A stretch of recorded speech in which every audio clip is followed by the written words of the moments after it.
If your videos come out shaky, wobbly, or just a little too handheld, CapCut has a built-in stabilizer that can make a huge difference. In this tutorial, I'm going to show you exactly how to stabilize videos in CapCut step by step, so you can smooth out your footage and make it look much more professional. And quick heads up, if you're using the stabilize feature, CapCut may require Pro to export with this effect enabled. If this video helps, make sure to hit like and subscribe for more simple editing tutorials. Now let's jump in.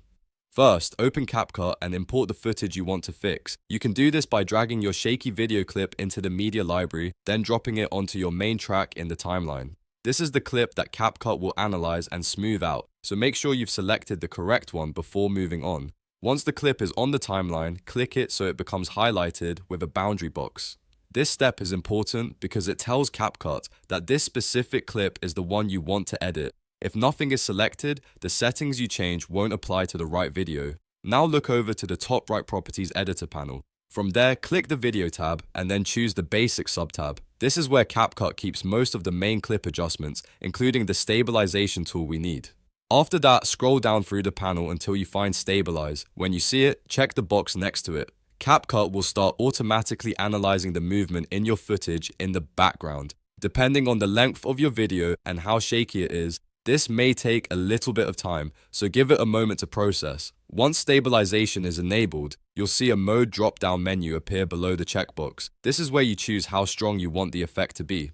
CapCut gives you three main options, and the best one depends on how much camera shake you're dealing with. If your footage only has a little movement, choose minimum cut. This is the best choice for light shake because it applies only gentle correction and tries to keep the video zoomed out as much as possible. That means you keep more of the original frame and avoid unnecessary cropping. If you want a balanced result, choose recommended. This is the default style option and usually the best place to start. It gives you a good mix of smoothing and quality while only applying a minor crop to the frame. For most standard handheld clips, this setting works really well. If your video is extremely shaky, choose most stable.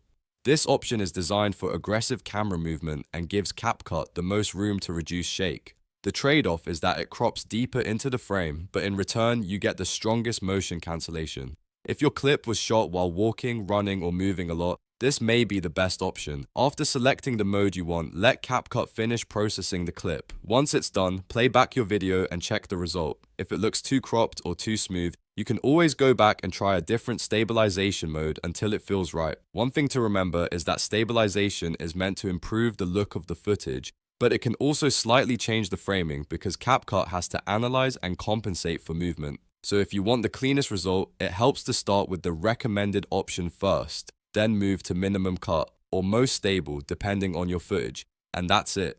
You now know how to stabilize videos in CapCut and choose the right intensity for your clip. This is one of the easiest ways to turn shaky footage into something much more polished and watchable. If this tutorial helped you out, please hit the like button, subscribe for more CapCut tips, and I'll see you in the next one.